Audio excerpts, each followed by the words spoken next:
My name is Anthony. I'm a student here at SFSU and I sell weed to get by with my living.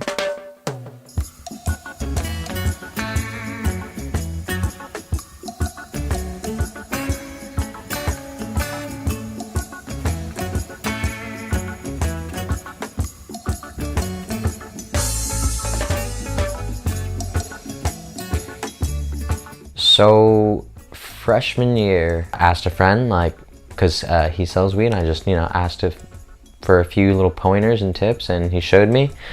And yeah, 2 years later, here I am. I would look at the market and see what other dealers are selling it for, then I'd base my price off of that. I feel like the law helped an increase because a lot of people don't like paying their taxes for the dispensaries. Say it's been about a 15% increase about customers and consistency. Prices always remain the same. If anything, it's getting lower.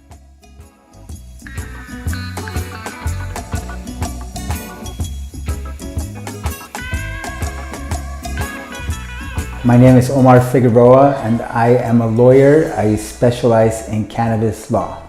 We handle regulatory compliance, helping people comply with California's new cannabis laws. So before Proposition 64, which quasi-legalized cannabis in California in November of 2016, dispensaries were loosely regulated. There was no mandatory testing. None of the requirements in the new law existed. Some of them didn't have any permits from the locals. They just had a collective or cooperative. After Proposition 64, a lot of people who never wanted to go through the trouble of getting a doctor's recommendation or a doctor's approval so they could go to a medical cannabis dispensary are now able to shop at adult use dispensaries. And so that demographic is very different. These are people who will buy smaller quantities.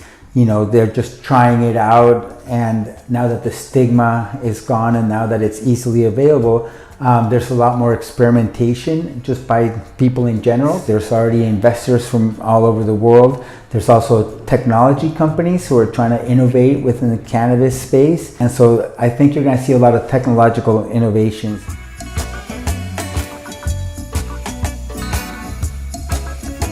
People just feel more comfortable to come in now. There's always been this whole taboo around cannabis, that it's bad or you're going to get drug tested and people won't accept you. It's always been looked at in this certain light, like reefer madness kind of. And I would say now that it's legal here, even though it's still not federally legal, seniors, other people feel like they have access. CBCD began all the way back in '96 with Prop 215.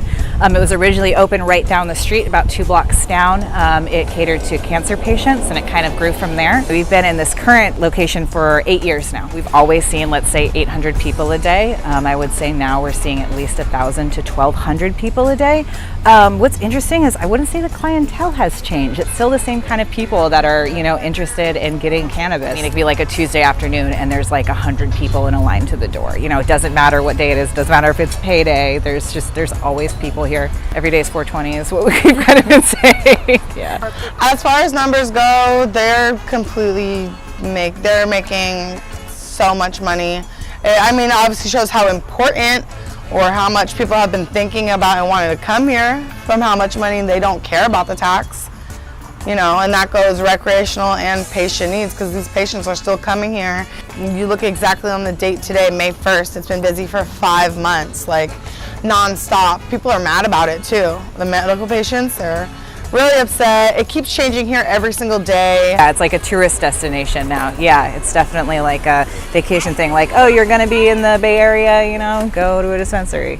When you go into a dispensary, know how hard those people are working and they're here for you, and try to be nice because they're putting in long hours for you. And we love cannabis just as much as you do, so remember that.